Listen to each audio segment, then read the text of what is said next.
Hi friends, welcome to my channel. Ranveer మనోహరిల పెళ్లి video ల్యాప్టాప్లో ప్లే అవుతుండగా ఒక్కసారిగా అమర్ ఫోన్ రింగ్ అవుతుంది. ఇక షాక్ అయి అమర్ ఇప్పుడే బయలుదేరుతున్నాం అంటూ కంగారుగా రాథోడ్తో ఇంటికి టికెట్స్ బుక్ చేయి అని అంటూ బయటికి పరిగెడుతూ ఉండగా రణ్వీర్ పిలిచినా అమర్ పట్టించుకోకుండా అక్కడి నుండి బయలుదేరుతాడు. ఏమైంది, అమరేంద్ర ఎందుకు ఇంత కంగారుగా బయలుదేరుతున్నాడు అని అనుకొని మనోహరికి కాల్ చేస్తాడు రణ్వీర్. అమర్ మన పెళ్లి వీడియో చూసాడా? చూడలేదని చెప్పు అని మనోహరి కంగారుగా అంటూ ఉండగా చూడలేదు, ఎవరి ప్రాణాలకి ఎసురు పెట్టావు అని కోపంగా అంటుంటాడు రణ్వీర్. ఇక వెకిలిగా నవ్వుతూ కాల్ కట్ చేస్తుంది మనోహరి. మరోవైపు వినోద్ చిత్రాన్ని తీసుకొని ఒక అనాథాశ్రమం దగ్గరికి వస్తాడు. ఎలాగైనా వినోద్ని బుట్టలో పడేయాలని చాలా ప్లాన్స్ వేస్తూ ఉంటుంది చిత్ర. థ్యాంక్ యూ అని కార్ దిగగానే వినోద్కి చెప్పగానే థ్యాంక్స్ స్ట్రేంజర్స్కి చెప్తారు. అంటే నువ్వు నన్ను ఇంకా స్ట్రేంజర్గానే ఫీల్ అవుతున్నావా అని అడుగుతుంటాడు వినోద్. అనాథలకి అందరూ స్ట్రేంజర్స్ అవుతారు అని అంటూ ఉంటుంది చిత్ర. ఇక వినోద్ నువ్వెందుకు అనాథ అవుతావు అని అనగానే నేను నీవాణ్ణి అని చెప్పు అని చిత్ర మనసులో అనుకుంటూ ఉంటుంది. కానీ దానికి భిన్నంగా వినోద్ ఇలా అంటుంటాడు, పెళ్లి చేసుకో, నీకు ఒక భర్త ఉంటాడు, ఫ్యామిలీ ఉంటుంది, అప్పుడు నీ భర్త ఫ్యామిలీ నీదవుతుంది అని అనగానే డల్గా ఫేస్ పెట్టుకుంటుంది చిత్ర. ఇక ఇద్దరు కలిసి ఆశ్రమం లోపలికి వెళ్తారు. ఇక అక్కడ వార్డెన్ని పరిచయం చేసుకొని పిల్లలకి ఆకలన్నది ఉండకూడదు అంటూ 50,000 డొనేషన్గా ఇస్తుంది చిత్ర. ఆ వార్డెన్ చిత్రాన్ని పొగిడేస్తూ ఉంటుంది.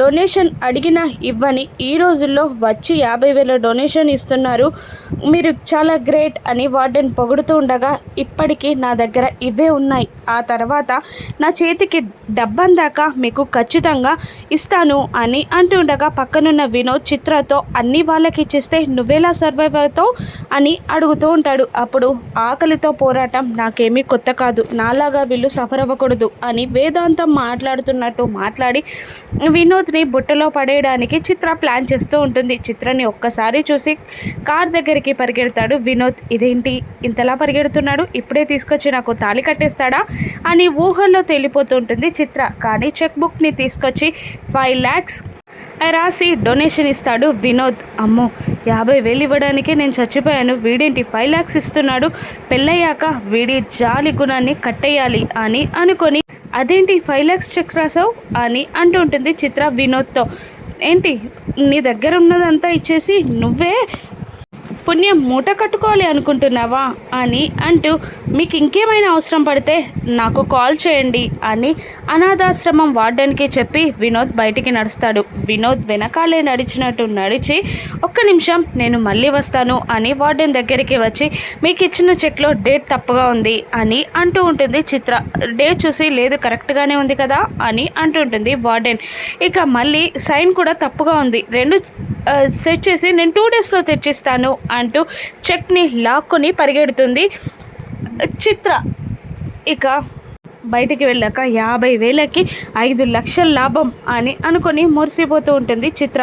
అప్పుడే అమర్ కంగారుగా రాథోడ్ని తీసుకొని లోపలికి ఎంటర్ అవుతూ ఉంటాడు. అప్పుడే యమధర్మరాజు, చిత్రగుప్త, విచిత్రగుప్త ఆరుగుచి మాట్లాడుకుంటూ ఉంటారు. తనది కాని దేహంలో తను ఎక్కువ రోజులు ఉండకూడదు, ఎలాగైనా తీసుకెళ్ళాలి అని వాళ్ళు అనుకుంటూ ఉండగా ఇక అమరేంద్ర లోపలికి ఎంటర్ అవుతాడు. అప్పటికే బాగి కాలికి పట్టి వేసి ట్రీట్మెంట్ చేస్తూ ఉంటుంది డాక్టర్. అలా ట్రీట్మెంట్ చేస్తుండగా అమ్మా అని కళ్ళు మూసుకుంటుంది బాగి పెయిన్ని గుర్తు తెచ్చుకొని బాధగా ఫీల్ అవుతూ ఉంటాడు అమర్. ఆరు పక్కనే బెడ్ పైన కూర్చొని ఉంటుంది. పెద్దవాళ్ళు మనోహరి పక్కనే నిలబడి ఉంటారు. అమర్ కళ్ళలో ప్రేమని చూసి మనోహరి జెలసీగా ఫీల్ అవుతుంది. అమర్ రావడంతో మనోహరి కాస్త పక్కకి తప్పుకుంటుంది.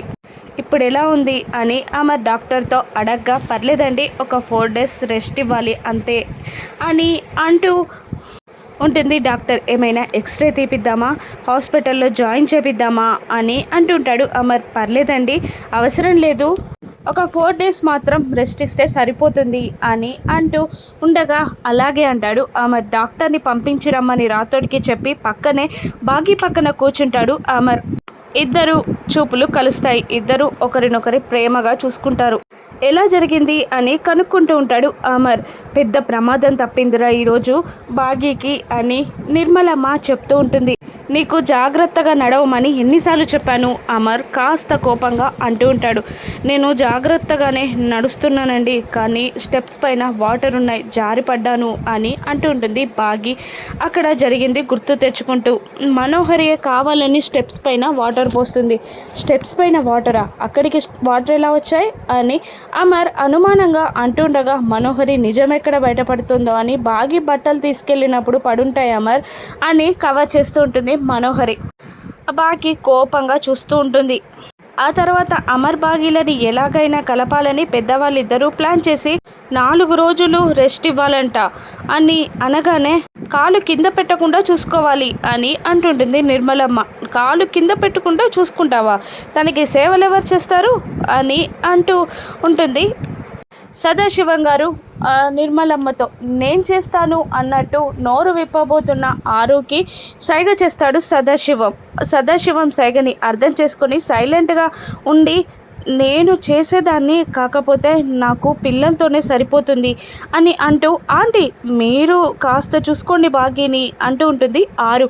అమ్మో లేస్తే కూర్చోడానికి గంట పడుతుంది, నేనేం చూసుకుంటాను అని అంటూ ఉండగా మనోహరి ముందుకు వచ్చి, తను బాగయ్యే వరకు తన ఇంటికి పంపించేద్దాం అమర్ అని అనేస్తుంది మనోహరి. దాంతో కోపంగా చూస్తూ అమర్ ఇలా అంటుంటాడు, తను నా భార్య, నువ్వే ఇంటికి అంటున్నావో నాకు అర్థం కావట్లేదు, తన ఇల్లు ఇదే, తనకి చేయడం నాకు కష్టం కాదు, నేను చేస్తాను, అయినా కష్టమైన సుఖమైన భర్తగా చేసే బాధ్యత నాది, కష్టమైన భరిస్తాను, చేస్తాను అని కళ్ళలో ప్రేమతో బాగితో అంటూ ఉంటాడు. ఇక అక్కడి నుండి అందరూ వెళ్ళిపోగా మెల్లిగా బాగి కాలుపై చెయ్యివేగా అమ్మా అన్నట్టు దూరం జరుపుతుంది బాగి. ఏం కాదు అన్నట్టు కళ్ళతో ధైర్యం చెప్తూ ఉంటాడు అమర్. ఇక అమ్మో యమధర్మరాజు ఉన్నారు కదా అని అనుకుంటూ యమధర్మరాజు దగ్గరికి పరిగెడుతుంది ఆరు. నువ్వు ఇక్కడ నుండి రావాలమ్మా, తీసుకెళ్ళిపోతాను అని అంటూ ఉండగా ఇక్కడ మనోహరి చూసారా, నా చెల్లిని ఏదో చెయ్యాలి అనుకుంటుంది, ఇప్పుడు నేను ఎలా వస్తాను అని అంటూ ఉంటుంది ఆరు.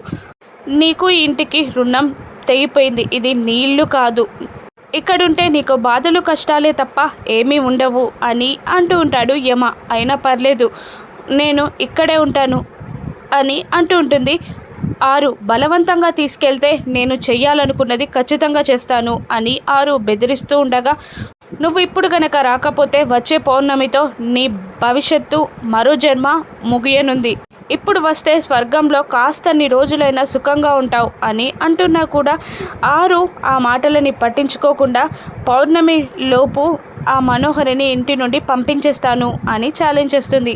అలా జరగకపోతే అనగానే పౌర్ణమితో నా జీవితం ముగుస్తుంది, మరు జన్మ కూడా ఉండదు అని అంటూ, బలవంతంగా తీసుకెళ్తే నా కుటుంబం కోసం నేనేం చేస్తానో విచిత్రగుప్తుల వారిని అడగండి అంటూ అక్కడి నుండి వెళ్ళిపోతుంది బాగి. ఎలాగైనా పౌర్ణమి లోపు ఆ అమ్మాయిని తీసుకురండి అంటూ యమధర్మరాజు వెళ్ళిపోతాడు. ఆ బాగికి భర్తగా ప్రేమగా అమర్ ఏ విధంగా సేవలు చేస్తాడో రాను నెక్స్ట్ చూద్దాం.